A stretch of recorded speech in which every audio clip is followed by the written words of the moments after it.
nós estamos fazendo aqui na nossa escola bíblica para vocês terem em mente aonde nós estamos? Nós estamos dando uma base sólida, bíblico-teológica, para a nossa igreja. Nós começamos tratando do que é a igreja, as características da igreja. A gente tratou e fez tudo isso, ok? Agora, agora nós estamos aprofundando a teologia, o aspecto do ser de Deus. A gente está em teontologia, depois nós vamos passar para cristologia, depois nós vamos passar para eclesiologia e nós vamos acabar com escatologia. Uma passagem rápida nas principais doutrinas que compõem a fé cristã. É isso que nós estamos fazendo aqui. Nós começamos com o ser de Deus, e nós vimos que o ser de Deus tem as suas... Primeiro a gente falou de sua existência, a gente defendeu a existência de Deus aqui. Depois a gente começou a falar dos seus atributos, que a gente gosta mais de chamar disso de perfeições, porque atributo parece que é uma coisa que a gente atribuiu a Deus. Não, as perfeições de Deus, comunicáveis, aquelas que Ele comunicou a nós, e hoje nós vamos estudar as incomunicáveis. E nós vamos combinar o seguinte, porque da última vez, eu me recordo muito bem, a experiência não foi tão produtiva assim, da gente liberar para vocês perguntarem no meio da palestra, e eu não consegui nem sair do primeiro ponto. Então eu vou fazer a exposição geral, o mais rápido e objetiva que eu possa, e depois aí eu abro para perguntas e respostas, contribuições de vocês. Beleza? Vamos combinar dessa maneira. Ok. Então vamos lá. Perfeições incomunicáveis. Que danada é isso, pastor? São aquelas coisas natural do ser de Deus que ele não comunicou na hora que ele nos criou. Que é inerente ao seu ser, que só pertence a ele mesmo. Que não tem outro ser, só existe no ser de Deus. Não tem nenhum outro Deus com D minúsculo. Somente em Deus. É isso que nós vamos ver hoje. Então veja só, abra a sua Bíblia, eu acho que esse texto aí... Não, abra a sua Bíblia não, desculpe. Esse texto aqui é da nossa confissão. Desculpe, já já você vai abrir a sua Bíblia. A nossa confissão de fé, de 1648, criada por 72 teólogos puritanos, numa reunião de 4 anos e 6 meses, somente isso eles se reuniram, com 172 assembleias, para verificar o texto bíblico e produzir um documento que pode nos ajudar a entender com mais facilidade aquilo que as Escrituras tratam sobre o ser de Deus. Nós estamos nos debruçando nisso. Então, a confissão de fé diz assim: é o único todo suficiente em si e para si, não tendo necessidade alguma das criaturas que ele mesmo criou, não derivando delas glória alguma, mas apenas manifestando sua glória, mas apenas manifestando sua própria glória nelas, por meio delas e para elas e sobre elas. Mais um slide, por favor, Claudinha. Ele é a única fonte de toda existência, de quem, através de quem e para quem são todas as coisas. Então, Confissão de Fé, capítulo 2, seção 2. A prova bíblica disso, falta um pouquinho, Claudinha. A prova bíblica disso é Romanos, capítulo 11, verso 33 ao 36. Por favor, abra lá e leia, por gentileza. Alguém leia, por favor. Romanos 11, 33 ao 36. Diga lá, por gentileza. Um de cada vez.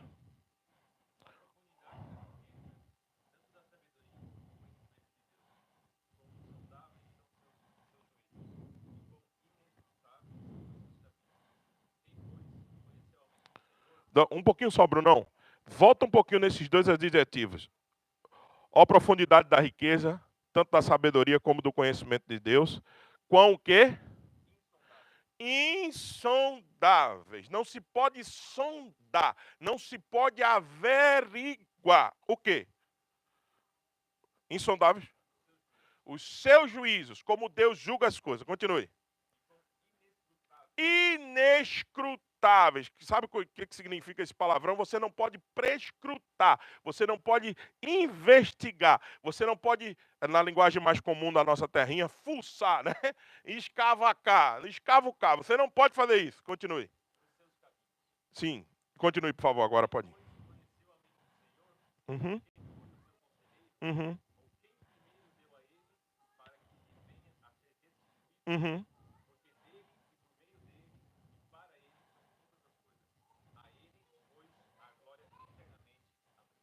Essa é a doxologia final da primeira parte da carta do apóstolo Paulo aos Romanos. Doxologia é doxo, doxa glória, logia, estudo de glória, o tributo de glória, atributo de glória. Paulo está fazendo um tributo de glória a Deus. E como é que ele faz? Como é que você glorifica a Deus? Por isso que nós estamos voltando nessas doutrinas básicas. Você fala muito da glória de Deus, a glória de Deus, e você não conhece Deus. Eu não conheço, às vezes, Deus, como deveríamos conhecer. Então, como é que você tributa a glória a alguém se você não conhece essa pessoa? Paulo está dizendo o seguinte: ele é um ser que não se pode medir, não se pode prescrutar, ele é insondável, tudo é por meio dele, tudo é para ele, tudo foi feito por ele, nada do que foi feito se faria sem ele, então tudo é dele. Ok, tá, mas vamos então agora estratificar essas declarações. Vai, mais um pouco, Claudinha. Segue-se então dessa afirmação, primeira grande característica, primeiro grande perfeição incomunicável de Deus é que ele é auto que existente. Ele existe por si mesmo. Abra aí Atos capítulo 17, verso 25, para você ver isso. Atos 17, 25. Atos 17, 25. Como é que diz lá?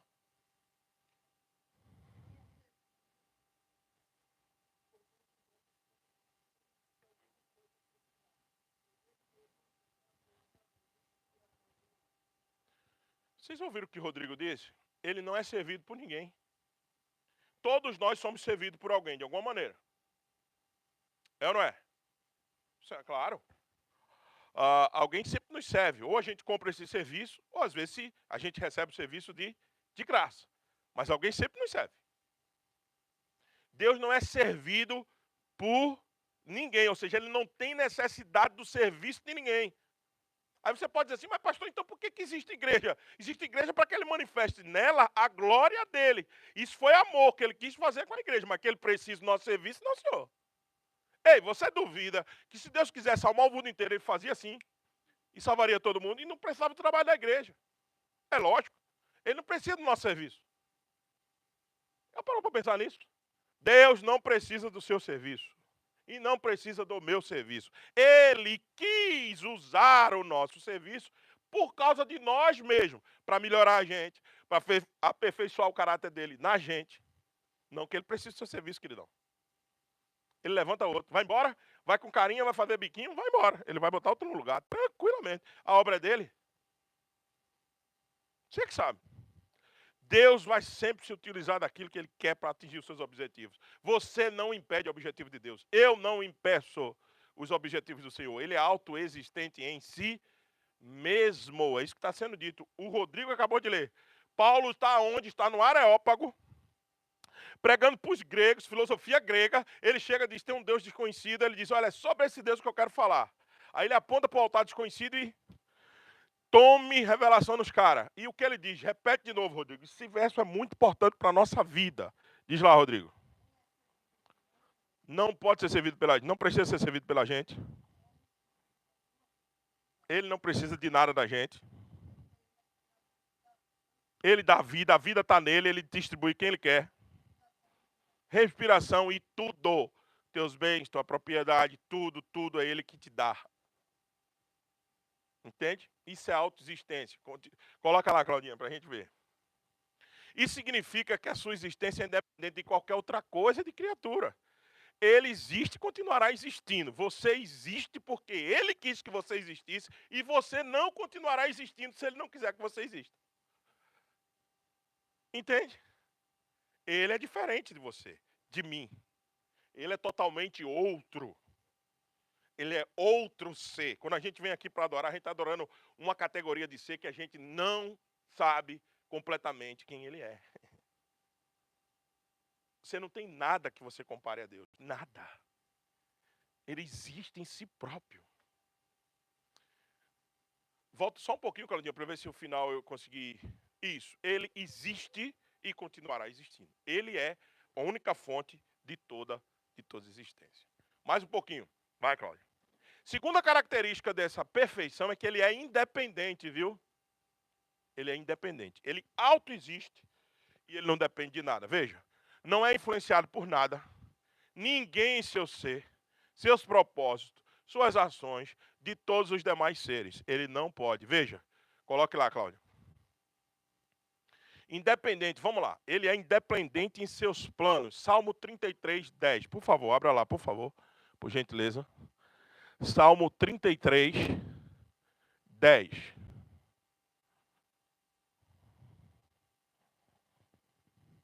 Quem achou pode ler.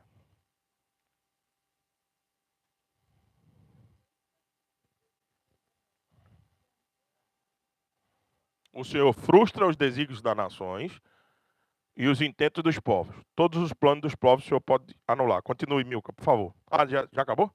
É isso aí. É isso mesmo, é o 10. Agora vamos para Isaías 40, 13 e 14, que faz eco com isso. Isaías 40, 13 e 14.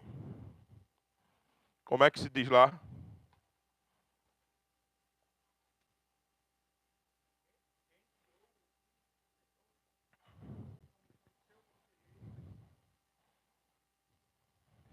Quatorze.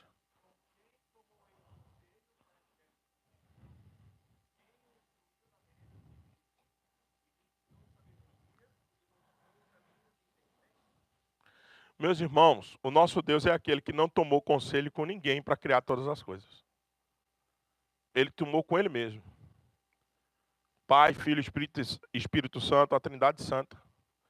O que a gente chama de economia trinitária, ou seja, a reunião deles, resolveram criar todas as coisas. Ele não recebeu conselho de ninguém.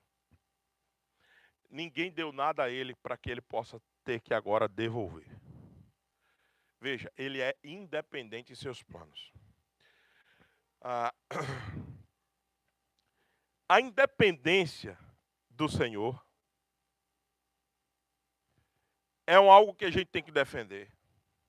Apesar dele estabelecer meios para a gente acessar algumas coisas, mas ele continua sendo independente. A última discussão que nós tivemos aqui, que a gente não pôde avançar muito, foi aquela situação. Quando eu oro, Deus muda. Quando eu oro ou determina, a coisa acontece e tal. Ei, aquela situação de Ezequiel, alguém citou aí os 15 anos de Ezequiel, não foi? Do rei Ezequias. Ezequiel não, desculpa. Do rei Ezequias. Alguém citou aquela situação do rei Ezequiel. Ei, nada muda os planos de Deus. Ele é independente. Eu disse a vocês que a oração não é algo que move Deus, faz Deus mudar de posição. A oração nos muda. Os planos dele são independentes da sua vontade, ou do que eu quero, do que eu acho. Ele continuará fazendo o que ele determinou a fazer, e ponto. Então, como é que então a gente é livre num esquema desse, pastor? Porque ele lhe criou com liberdade, só que você nasceu em pecado, agora escravizado pelo pecado, você precisa do resgate do Senhor. Mas mesmo você resgatado e nascido de novo, tudo que você faz porque ele determinou que você fizesse, por exemplo, você ora porque ele mandou. Você prega porque ele mandou, ou não? Ele mandou você pregar, ele mandou você orar, ok. Tudo que a gente faz pelo que ele determinou, sempre é para nos mudar e não os planos dele, que isso fique bem claro. Então quer dizer que nos decretos ele já tinha determinado salvar alguém? Sim, mesmo se a gente ore ou que a gente não ore. O melhor é que a gente ore. Porque aí a nossa fé será fortalecida na resposta positiva de Deus. Ou a nossa fé será fortalecida quando Deus também disser não para nós. Mas os planos dele é independente do que você acha, do que você pensa, do que você quer. A gente tem que deixar Deus livre. Deus não está amarrado no meu mundinho ou no seu mundinho. Porque imagine só, se Deus tivesse preso a alguém. Eu gosto de usar esse exemplo, é um exemplo que eu uso numa conversa eu vou pela primeira vez usar publicamente, mas imagine só que Deus tivesse preso a alguma determinada coisa que a gente peça a ele e ele tivesse que fazer. Imagine dois atletas de Cristo. Imagine dois atletas de Cristo, que são servos de Deus mesmo. Conheceram Jesus, que foi que foi convertido, que dá testemunho, que vive quando pode sempre na igreja, evangeliza, faz a reunião dos atletas de Cristo no clube. Ou seja, vocês sabem que tem caso desse. Tem uns casos que são meio, né? É falso. Mas tem gente, aí um está num time e outro está no outro. Um está no vestiário orando, dizendo, Senhor, a gente precisa desse campeonato. Aí o outro está no outro vestiário. Orando, o senhor sabe, eu dependo disso, a gente tem que ganhar esse campeonato. É final de campeonato. Aí eu digo a você, Deus vai olhar, aí alguém diz assim, primeiro, pastor, Deus não se importa com futebol. Tá, mas o servo dele que está orando. Pelo trabalho deles. Pela profissão deles. Pelo ganha-pão da família deles. E aí, queridão?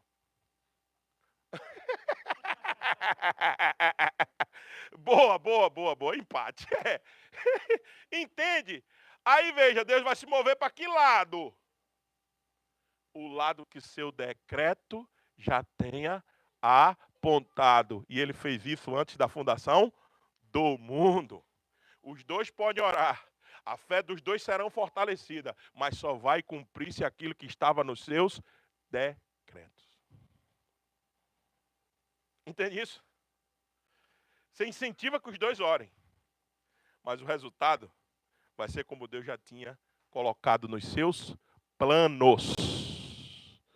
Por quê, pastor? Porque ele sabe qual é o melhor depois daquela partida para fulano e para o outro lado, Beltrano. Ele sabe o que é melhor para um e para o outro, porque ele controla a circunstância na vida dos dois. Entende? Esse é um Deus muito mais seguro de você crer, mais seguro de você se relacionar. Não esse Deus que você pensa que ele acorda um dia de bom humor ou de mau humor. Um dia ele vai querer te abençoar porque você fez uma oração mais fervorosa, você orou mais 20 dias, aí ele diz assim, cara, esse cara está merecendo, eu vou dar para ele porque ele está orando muito. E não vou dar para o outro porque o outro ora pouco. Nós somos incentivados a orar, não por causa do resultado da nossa oração, mas para a gente melhorar a nossa comunhão com Deus. Quem ora 20 dias, talvez esteja realmente melhorando a sua comunhão com Deus. Não quer dizer que no final dos 20 dias ele vai ter aquilo que ele orou. Entende? Então é bom, por isso que a gente precisava chegar aqui, que naquela aula passada vocês não me deixaram chegar aqui. Então, a gente precisava chegar aqui que a gente resolveria um monte de problema. Mas vamos lá, segue. Ele é independente nos seus planos e é independente aonde? Na sua vontade. Daniel capítulo 4, verso 35. Por favor, alguém leia. Por gentileza. Daniel capítulo 4, verso 35. A vontade dele sempre prevalecerá sobre a nossa. Alguém leia, por favor. Um de cada vez.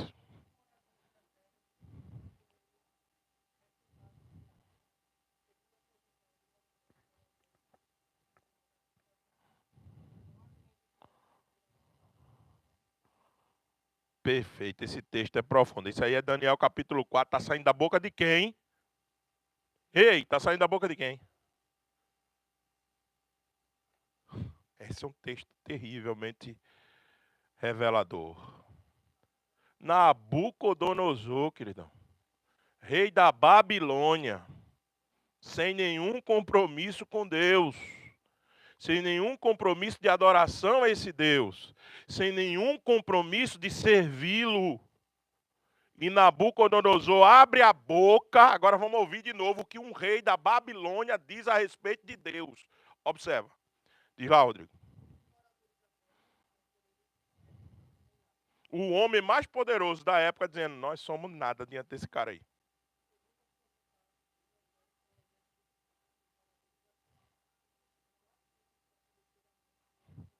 Tá vendo eu, rei da Babilônia, não posso deter esse homem não. Esse Deus aí deles, desses hebreus aí, quando ele começa a agir, ninguém para. Nabucodonosor dizendo isso. Se fosse um crente, não é? Dizer isso.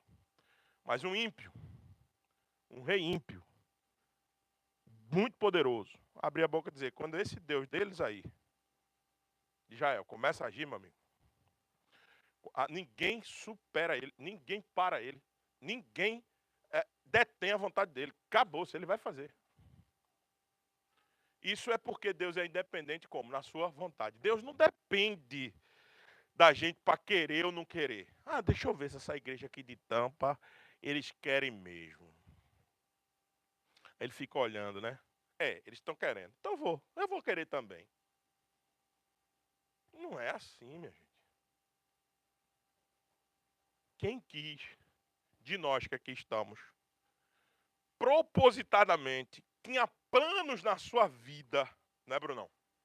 Planos na sua vida, que no dia 15 de setembro de 2024, a gente já tivesse, todos nós aqui, uns quase a 1 ano, outros a 9, outras a 8 meses, outros chegando com 2, 3 semanas. Quem programou isso daqui na sua vida, lá atrás? Eu não. Ninguém. Ninguém. Eu me lembro do testemunho da mãe de Natan, que ela disse aqui no nosso meio, que orava 9 anos por uma igreja. Eu digo, mas a senhora pensou que era presbiterianista? Eu não pedi isso, não. Eu pedi uma igreja boa. Eu digo, pois é, porque nem ela, nem ninguém. Quem quis foi a vontade de Deus. E aí, quando ele quer, ele faz surgir do nada, algo no deserto. É assim que é o nosso Senhor. Continue, por favor, Claudinha. Ele é independente de seus relacionamentos, isso é muito legal. Primeiro, é independente dos seus planos, independente da sua vontade e nos seus relacionamentos. Ele tinha glória antes de criar todas as coisas e ele não precisava ter criado o mundo para se relacionar, porque ele tinha falta, carência de relacionamento. Alguém pensa assim, Deus criou o mundo porque ele era carente. Como? Se existe carência em Deus, se existe carência de relacionamento do Senhor, esse nosso Deus é um Deus fraco. Eu não quero servir um Deus desse nada. Que no dia que ele ficar chateado comigo, ele me manda para o inferno. De jeito nenhum. Eu não quero um Deus desse para mim, não. Eu não sirvo um Deus desse, não, pai. Eu quero um Deus que ele não dependa se eu acordo bom ou ruim para continuar sendo Deus. Eu quero um Deus desse. Eu quero um Deus que ele não se mova de conformidade com o meu humor, mas que ele seja o que ele diz ser na sua palavra. Independente nos seus relacionamentos. Deus não se relaciona conosco porque você vai dar alguma coisa em troca a ele, queridão. Não. Ele não nos criou porque ele dependia de relacionamento. Lembre-se, ele é 3 em si mesmo. Pai, Filho e Espírito Santo. Todos eles satisfeitos em si mesmo. Tinha 3 dentro de um. Então ele não precisava mais de ninguém. São 3 dentro de um só. Um só, que subsiste 3 pessoas. Então ele não precisava de relacionamento. Ele nos criou por outros propósitos. Para revelar a sua glória. Para ser gracioso com a gente, dar oportunidade da gente vê-lo, conhecê-lo, se relacionar com ele, desfrutar dele. Eu gosto muito do texto de Marta, de Lázaro, né? Vocês já perceberam aquilo? Quando é que Jesus chega para tirar Lázaro de lá do sepulcro? Até o 3º dia, o judeu, entre aspas, permitia que alguém tocasse no corpo. A partir do 4º dia, quem tocasse estava imundo. Quando é que Jesus chega lá para tocar em Lázaro? Diz o texto. No 4º dia, de propósito. Você se lembra que tinha gente chamando. Se o senhor não tivesse vindo, a notícia já tinha chegado antes, lembra? Lázaro, que tu ama, está doente, Senhor. A doença dele não é para a morte, mas para a glória de Deus. E o Senhor parece que faz uma... A gente na terrinha chama de cera, né? Fica fazendo cera. Como é que você chama aquilo? Cera, rapaz, onde é que eu tirei isso? Mas tudo bem. Não é na terrinha que a gente diz isso, né? Era fazendo cera, né? Mas lá no São Paulo a gente falava como isso? Era fazendo... Embaçando, boa, é isso mesmo. Ele ficou embaçando, parecia que ele ficou embaçando. E o cara morreu, Senhor. Senhor, Lázaro morreu. Lázaro está morrendo. Ele disse, calma. De boa, parece que ele ficou embaçando. Para quê? Para quando ele chegasse lá, ele diz, Pai, que eles agora vejam a tua glória. Porque se Jesus chega antes e impede Lázaro de morrer, é uma coisa. Todo mundo ia dizer para ele, que bom, Senhor. Muito obrigado. Ok, obrigado porque o Senhor interviu. Beleza, é uma espécie de gratidão, beleza? Agora chegar, todo mundo chorando, 4 dias depois, o cadáver já fedendo. 4 dias, meu. Certo? E ele mandar tirar. E Lázaro sair para fora. Em pé, inteiro, meu amigo. Aí é outro impacto no relacionamento. Não é mais aquela Senhor, obrigado, né? Agora não, meu irmão. Senhor, o que é isso aqui que a gente tá vendo? Nunca vi um negócio desse não, mano. O senhor tá de brincadeira? Então, assim, é muito mais impactante. É justamente por isso que Deus nos criou, para um relacionamento mais impactante, ao passo que a gente enxerga Ele, vê Ele. Por que eu estou ensinando para vocês perfeições incomunicáveis? Para quando vocês olharem para aqui e dizer assim, opa, opa, opa. Eu preciso reajustar o foco de quem é esse Deus. Preciso melhorar. E vê-lo de outra perspectiva. Ele não é qualquer um que eu me relaciono de qualquer maneira. Ele não é nada igual aos meus amigos, nada igual ao meu pastor, nada igual, nada. Ele é diferente de tudo. Então, para que a gente tenha esse impacto e mude a perspectiva de relacionamento com ele. Mais um pouco, Claudinha, para eu liberar vocês para a pergunta.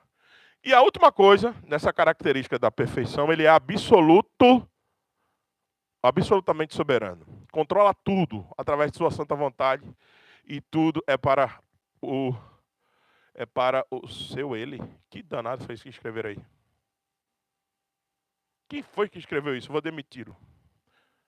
Controla tudo através de sua vontade e tudo é para o seu eu, né? Ouçamos as escrituras quanto a isso. A palavra deste Deus que estamos estudando, vai. Aí a gente já ouviu isso, que foi o texto que Bruno leu para nós, a profundidade da riqueza, não é? Mais um pouco? Mais um pouco? Agora eu gosto desse texto, Apocalipse 4:11. Digno és, Senhor, de receber. Veja, se você entende a soberania de Deus, se você entende a independência do Senhor, se você entende tudo isso, você tem que chegar aqui em Apocalipse 4:11.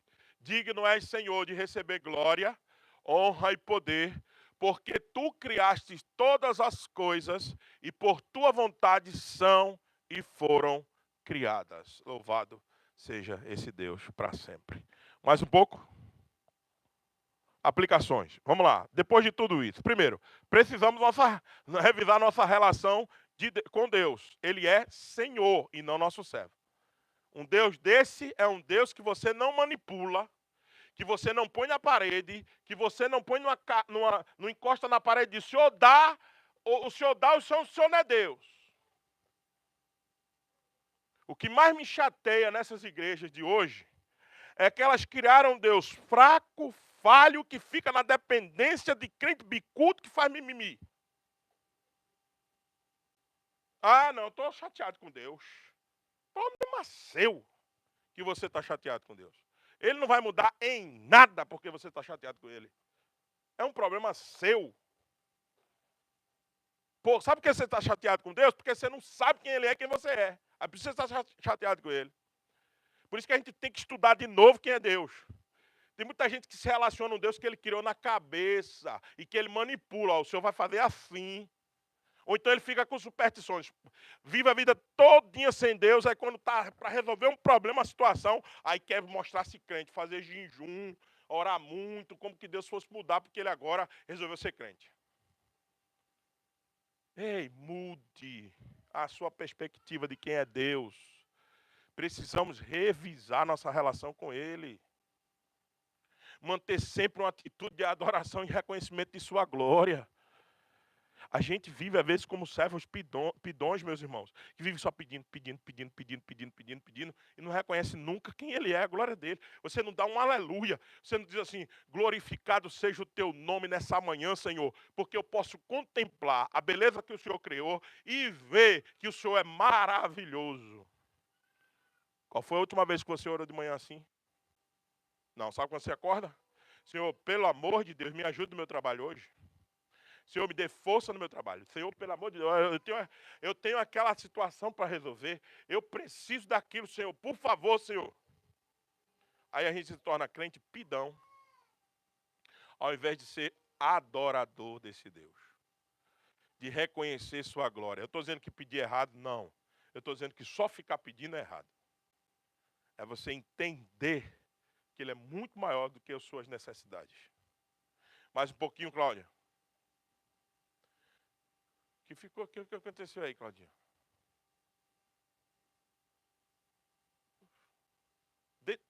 Por que ficou só pela metade, hein? Tem outro slide, Claudinho? Esse é o último. Vê aí. Vai. Não, esse é o que eu vou fechar, ok. Mas volta um pouquinho só. Lê pra mim. Não, Claudinha, lê pra mim. Lê pra mim que eu concluo aqui. Vai. Isso. Lê só pra mim que eu concluo. Vai mais um pouquinho. Pode ir nessa. Não aparece para você também não. Ok, tudo bem. Eu ia dizer alguma coisa sobre a questão de qual a nossa atitude em relação a ele. Se você tiver aí fechado agora e poder ler o último para mim, Claudinha.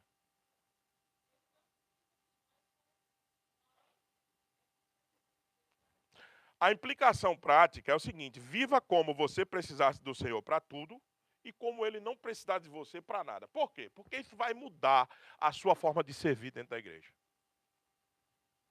Quando eu estou servindo e me acho muito indispensável, o pastor Sami é um cara, eu sou o cara daqui. Se eu sair daqui, o negócio não vai. Pronto, eu já estou servindo de maneira errada.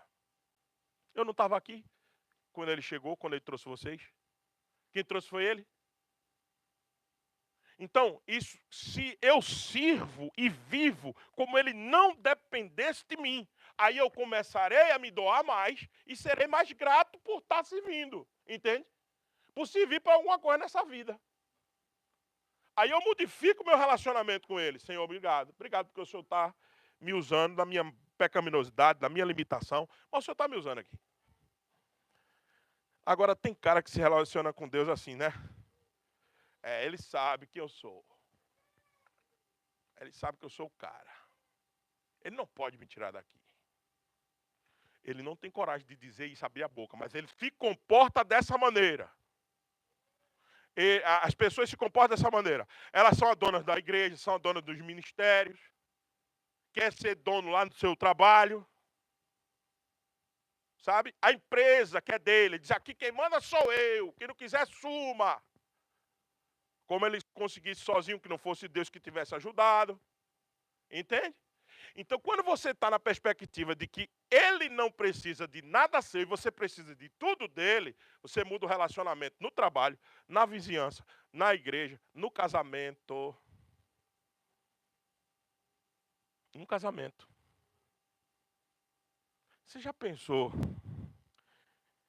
que esse príncipe que está do teu lado aí, agora ele é príncipe, ele começa tudo como um sapo, depois vai virando príncipe. Foi uma benção que Deus colocou na tua vida, não? Você já pensou que essa princesa que está do seu lado aí, ô cara pálida, foi uma benção que Deus colocou para você? Porque você pode dizer assim, não, mas foi eu que escolhi. Escolheu, mas você escolheu a circunstância de conhecê-la. Como você esbarrou com ela? Ou com ele? Quem foi que preparou isso? A gente não pensa nisso, né? Não, foi eu que escolhi casar com fulano. Foi eu que escolhi casar com a fulana.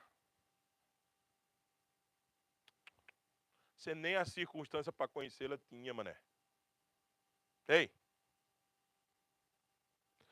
quando eu vi primeira vez Kezinha, coração palpitou assim. Eu digo, não é possível. Não. E eu tava namorando com outro, não vou mentir. Foi. Ah, não, tava namorando assim, né? Não é namoro adolescente, né? Aquela coisa. É? Aí depois da paz. Boa, Luazito. Faz favor. Não, mas eu me entregando não. É porque é o seguinte. Eu estou exemplificando como as circunstâncias acontecem. Eu estava paquerando outra pessoa e chega Quezinha. Do nada. Aí as pernas bambeou. Eu digo, não. Aí a coisa foi andando. Hoje nós estamos casados há 30, 24 anos, 30 anos de relacionamento e 2 filhas lindas. Quem criou isso aí, cara parada? Foi você que escolheu? Foi ela que escolheu? Não, foi Deus que nós precisamos dele para tudo. Mostrou-se favorável em agir nas circunstâncias e nos entregar esse momento. Aí você fica achando que tudo depende de você. Não depende. Não mesmo. Então, pastor, diante de tudo isso, qual é a receita que o senhor nos dá? Malaquias 6 na veia. Aí vou deixar para vocês perguntarem agora. Bota Malaquias aí que eu vou parar, Claudinha. Malaquias 6 na veia. Faça um quadro disso. Bote na sua testa, pendure no seu peito. Bote na sala, na porta da geladeira. Faça um quadro de cabeceira com esse verso.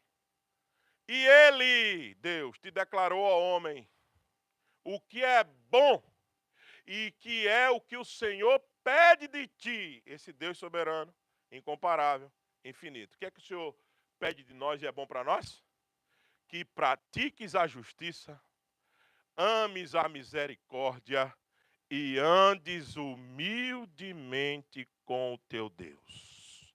Vamos todos nós dizer juntos? Eu vou ler a introdução e depois a gente lê depois dos 2 pontos.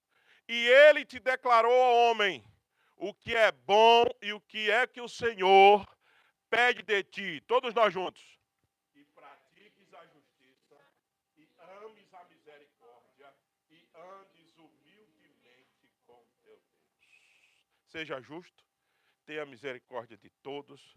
Seja justo, não procure atrapalhar ninguém. Tenha misericórdia de todos e seja humilde diante de Deus. Essa é a receita como que a gente vive diante de um Deus tão distinto de nós, tão infinitamente diferente, tão majestosamente poderoso.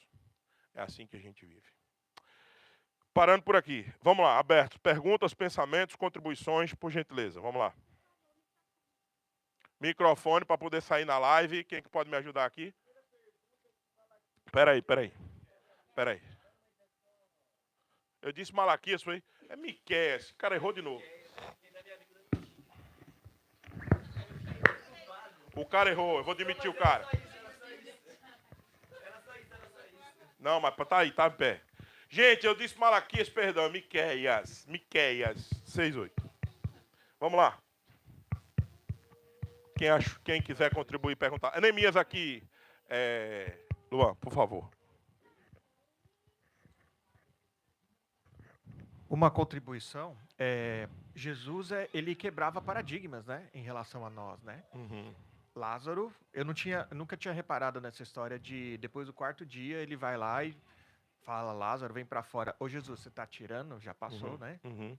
Vai mexer com Lázaro, né? Uhum. Então ele quebra paradigma com a mulher adúltera, Uhum. né? Também. E acho que é uma evidência de o quanto ele é ele, né? Então, a gente fica pensando dentro das nossas considerações e conjecturas que isso é assim ou é assado, ou talvez seja assim ou assado, mas se esquece de pensar o que Jesus faria. Tem o QJF, né? Uhum. Então, acho que é o maior exemplo de que a gente, obviamente, tem nossos pensamentos, nossas vontades, mas o que Jesus faria nesse caso aqui? Perfeito. Né? Com relação à misericórdia, justiça e amor. É interessante. Perfeito. Obrigado pela contribuição aí, Neemias. Quem mais, gente? Alguma pergunta? E tenha misericórdia de mim e me dê a chance de eu, para que eu possa sentar aqui um pouquinho. Vai. Vamos lá, gente. Bruno, vai lá, Brunão. Bom dia. Bom dia. Deixa eu tentar elaborar essa pergunta de uma Claro. forma que não seja É verdade que Deus é soberano. Isso eu acho que ninguém tem dúvida. E a gente sabe que Ele é o nosso Senhor. Uhum. Mas como que eu, vamos chamar, divido, ou como eu separo o fato de, ok, Ele sabe, tudo já está definido na minha vida. Mas Ele sabe que eu vou pecar também. Então eu, de certa forma, eu posso atribuir o meu pecado a Ele. Uhum. A gente sabe que não, Uhum. mas existe essa barreira, vamos Uhum. dizer assim, ou existe esse embate nesse pensamento. E, logicamente, eu sei que não. Mas como é que eu explico isso, então? Como é que Ótimo. eu defino isso ou separo isso? Perfeito, perfeito. Para não soar que eu sou uma marionete, Ô, no Mariana, sentido até o meu pecado perfeito, vem mediante dele, entre aspas, perfeito. e eu sabendo que se eu peco eu tenho consequência, então eu sofro uma consequência por uma decisão dele já. É perfeito, perfeito. Essa é a pergunta clássica que o Bruno está fazendo quando a gente está dando ênfase, como a gente deu no estudo sobre soberania de Deus, como que fica a responsabilidade humana. É isso que ele está perguntando. A gente categorizar da seguinte maneira.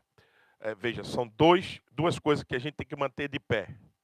A soberania de Deus e a responsabilidade humana. Veja, o fato de Deus ter decretado todas as coisas não significa que ele engessou nossa maneira de ser e de agir. São duas coisas separadas. O decreto é, Bruno e os irmãos, uma linha mestra para que nada fuja do plano. Entende? Eu gosto de pensar no decreto como guarda-reio de estrada. Está limitando ali a estrada, mas você e eu temos liberdade para ir mais para a esquerda ou para a direita. Mas quem colocou foi ele, tá? Então é o limite. Além de ser o limite, eu penso no decreto seguinte. Lembre-se, a nossa confissão de fé diz isso. Que ele pegou os nossos atos livres das causas secundárias. Quem são as causas secundárias? Eu e você. Isso é a linguagem de confissão de fé. As causas secundárias são eu e vocês. Então ele pegou esses atos livres, incluiu, Brunão, nos seus decretos, desculpe, de forma que ele sempre respeita o que você quer fazer. Veja, isso é extraordinário. Como é que, aí, Bruno, como é que ele vai fazer para conciliar a tua liberdade com a Diana, com a minha, com a de Davi, com a de Milka? Eu tenho que abrir a boca e dizer, não sei. Não sei mesmo. Agora ele pode. Por quê? Porque ele é Deus. Como é que nesse emaranhado de tapeçaria, que as nossas. Já viu um tapete sendo feito? Por quando ele está fazendo, ele faz da forma inversa, por trás. Ele vai costurando, costurando, costurando os seus atos livres.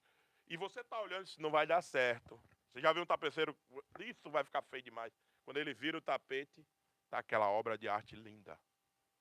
Deus é o grande tapeceiro que está costurando os atos livres com o seu, os atos livres com o seu, o meu com os seus, de maneira que você continua sendo responsável pelo que você faz, de maneira que ele continua sendo soberano e que nada vai escapar do seu controle.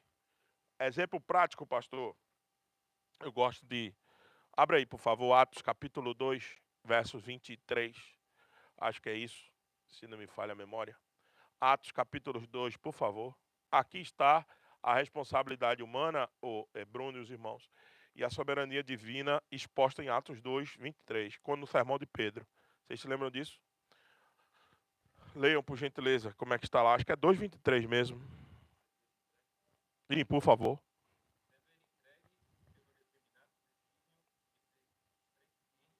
Olha aí, ponto. Vamos lá, Brunão. Quem foi entregue? Pedro está pregando. Quem é que foi entregue pelo determinado desígnio e presciência de Deus? Ou seja, quem foi que foi entregue porque está escrito nos seus decretos? Jesus.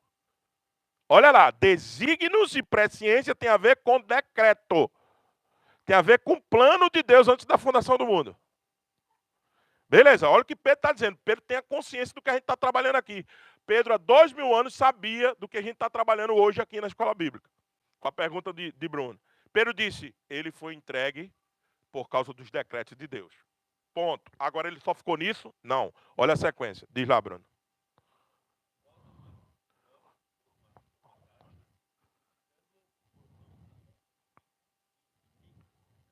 Nicolas. Veja, peraí. Lê agora o verso inteiro de uma só vez.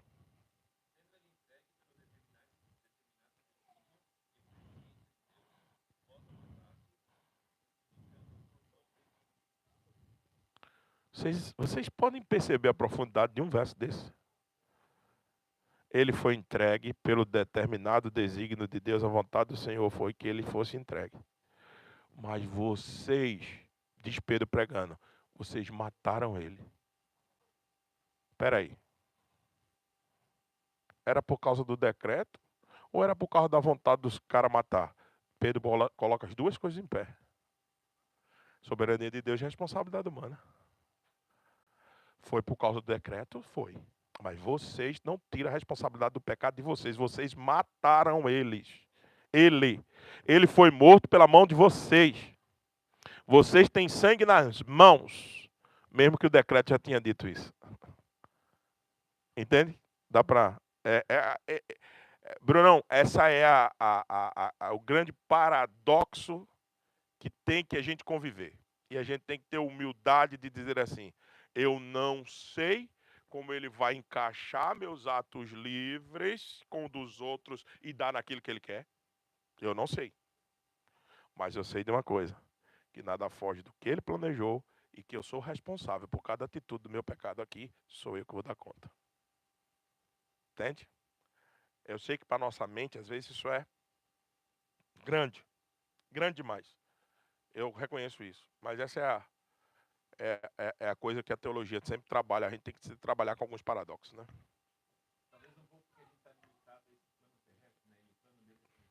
Perfeito, perfeito. Nós somos sabedoria infinita, temos mente infinita para compreender como um Deus infinito, grande e poderoso, como a gente acabou de ver, age.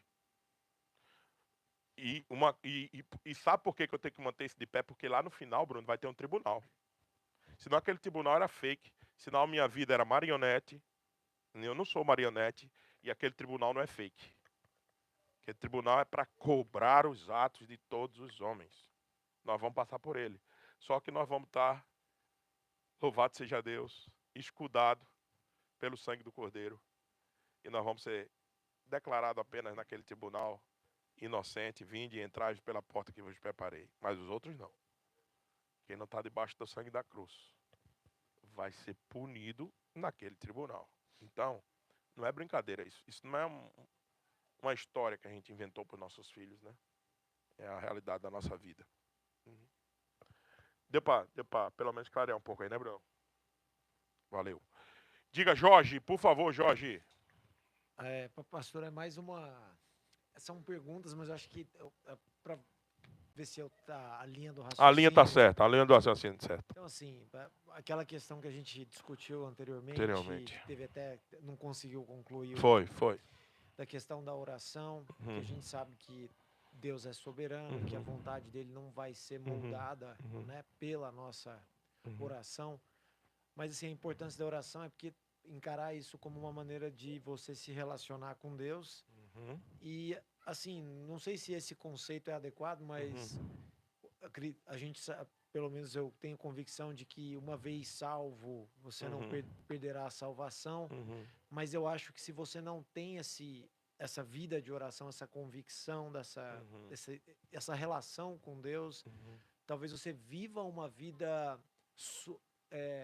suboptimizada. Se você viva aquém do que você poderia ter vivido e desfrutado durante essa peregrinação aqui. E uma outra coisa que talvez eu às vezes sinta uma dificuldade é que dentro, principalmente no cenário evangélico, se você pegar cristãos de outros segmentos, católico, romano ou ortodoxo, eles têm uma visão um pouco mais... Acho que Deus é um pouco mais distante, que é um passo, por um lado, acho que engessa um pouco a relação, mas eu acho que no meio evangélico, assim, de uma maneira, acho que às vezes até excessiva.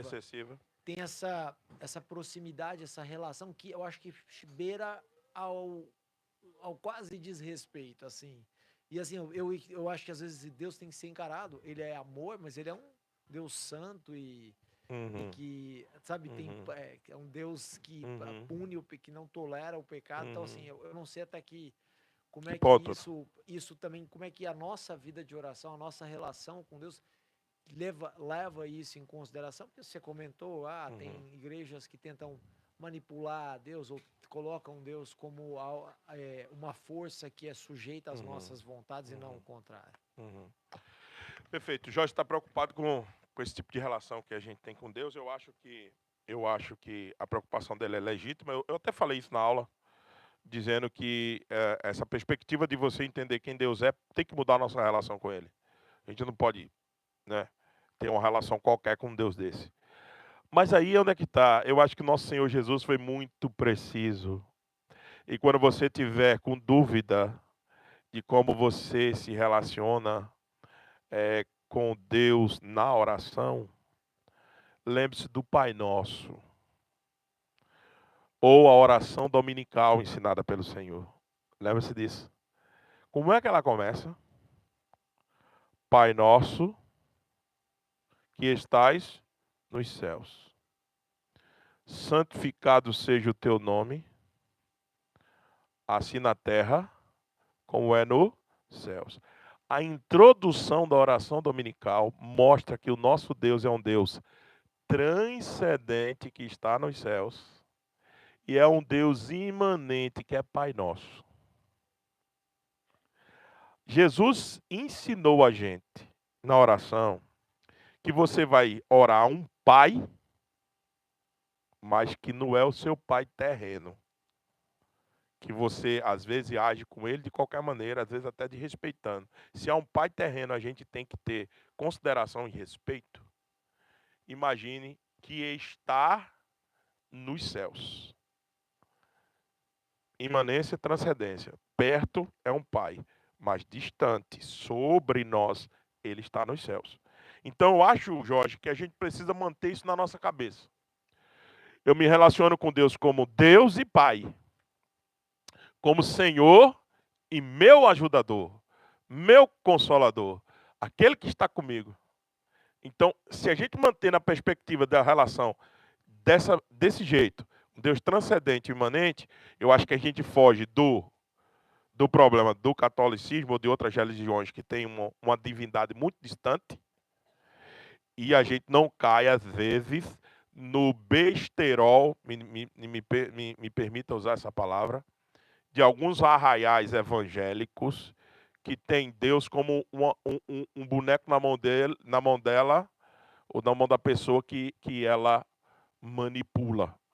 Que diz assim, olha, Deus, eu quero isso hoje. Eu determino que seja hoje. Eu quero agora, eu preciso de agora.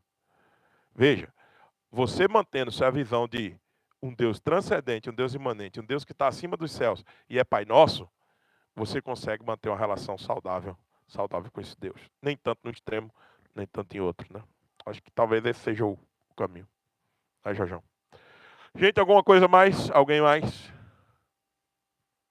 Diga Neemias, é isso? Dentro dos atributos de Deus, Ah. do Pai Nosso, né? E como que entra... eu entendo e concordo um pouco com o que o Jorge está falando, mas como entraria... às vezes a gente até canta que somos amigos de Deus, né? Como entraria essa... Não, claro. Essa parte, Neemias, entra na imanência de Deus, aquilo que ele está perto de nós. Porque quem disse que a gente era amigo dele, e a gente pode cantar isso, foi Jesus Cristo em João capítulo 15. Eu não vos falo mais como a homens, mas como amigos. João 15 diz isso. Então, eu acho que não está fora daquilo que a gente estava respondendo para o Jorge, né, Mias? É a parte do relacionamento mais próximo. Um pai, um amigo, um consolador. Veja as figuras que Deus usa nas Escrituras para mostrar essa imanência, essa proximidade. É o pai, é o amigo, é o consolador, é aquele que está perto, não é?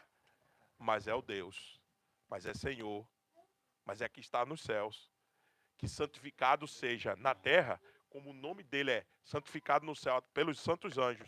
Santo, santo, santo é o Senhor dos exércitos. Essa é a imagem de Isaías. Então, a imagem de Isaías na cabeça, mas a imagem do Cristo encarnado perto de nós, andando conosco, que faz com que a gente tenha o balanço do Pai nosso, mas do Deus celestial. Né? Acho que é por aí. Né? mais junto. Mas isso junto, né? Na mesma oração. Diga, Ju. Você encerrou falando, né? Um relacionamento com humildade. Então,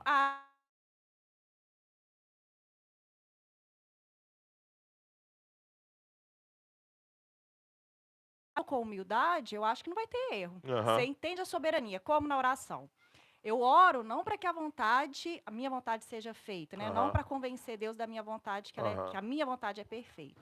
Mas eu oro para alinhar a minha vontade com a vontade de Deus, porque Ele é soberano, Ele já determinou todas as coisas. Então, para que a vontade dele, quando feita na minha vida e na vida daqueles que estão ao meu redor, eu tenha paz. Então, a oração. E aí, essa é uma oração com humildade. E reconhecendo nele um amigo.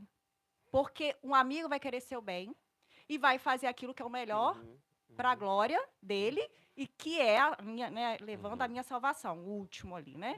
Para a minha salvação e para a salvação daqueles que ele vai resgatar através da minha vida, através da vida que estão ao meu redor, para a glória dele. Então, você entende que ele é seu amigo porque ele vai querer o melhor para você. Entende isso com humildade, reconhecendo a soberania dele e orando para que a vontade dele seja feita na sua vida e que você tenha paz nisso, né, você tenha tranquilidade e paz nisso. Eu acho que é muito diferente do que a gente tem visto. Muito. Muito diferente. Isso que você falou é uma verdade imensa, né? Que a gente querer determinar a nossa vontade achando que a nossa vontade que é a correta dentro das nossas perspectivas. Exatamente. Que são limitadas. Muito bom, Ju. É isso mesmo. Não esqueça nunca, Deus não está chamando para você para que você tenha um relacionamento de medo dele. Deus chama você para você ter um relacionamento sincero e correto com ele. E isso passa por você entender quem ele é e quem você é, mantendo essa distância, mas ao mesmo tempo essa aproximação. Uma coisa que Neemias e Ju colocou, essa questão de amigos, não esqueça, há uma união mista, ou união mística, melhor dizendo, de nós e Cristo, através do seu Espírito. Então, o Espírito Santo de Deus vive em nós, não esqueça disso. Então, isso já é um fator, né, Neemias, que aproxima muito, e é como o Ju disse, lembrando sempre da soberania dele. Não esqueça disso. Diga, Ale, que eu só tenho a tua. Beleza. Que o dedo duro já me apontou ali que eu tenho que acabar. Pastor, eu poderia usar... Não é Luan, é o relógio. Deixar claro, não é Luan não, é o relógio. O dedo duro é o relógio. Eu poderia usar esse exemplo que o senhor também colocou em Daniel 4:35 como responsabilidade humana e soberania de Deus, responsabilidade humana, que diz...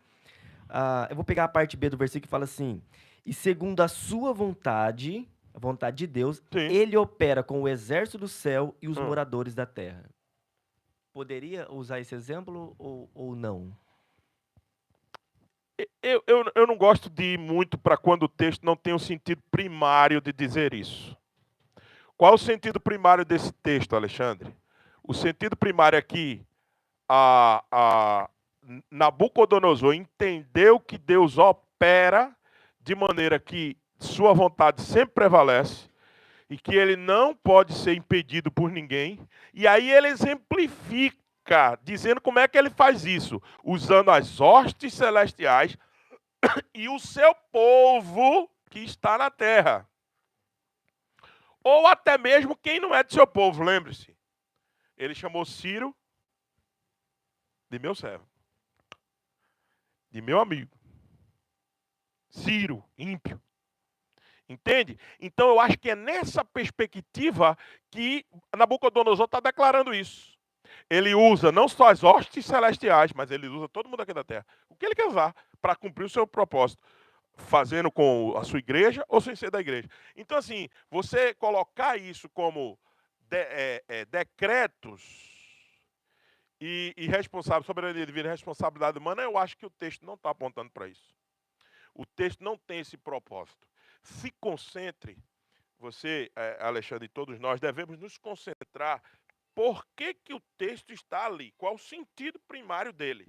O sentido primário daquele texto era como Nabucodonosor entendia que Deus opera a sua vontade. Como é que ele opera a sua vontade? Usando o exército celestial e moradores da terra. Beleza? Gente, eu não posso mais, porque o nosso tempo acabou. E a barriga de vocês já deve estar querendo aí roncar. Então vamos orar ao Senhor, agradecendo por esse tempo. Então, nós vamos avançar aqui na próxima semana. A gente continua essa aula. Agora não como existência de Deus, atributos comunicáveis e incomunicáveis, mas na semana que vem a gente vai falar sobre Trindade. Como Deus Pai, Filho e Espírito Santo podem existir na mesma pessoa e como eles se relacionam, ok? Na próxima aula sobre Trindade, você não perca aí. Vamos ficar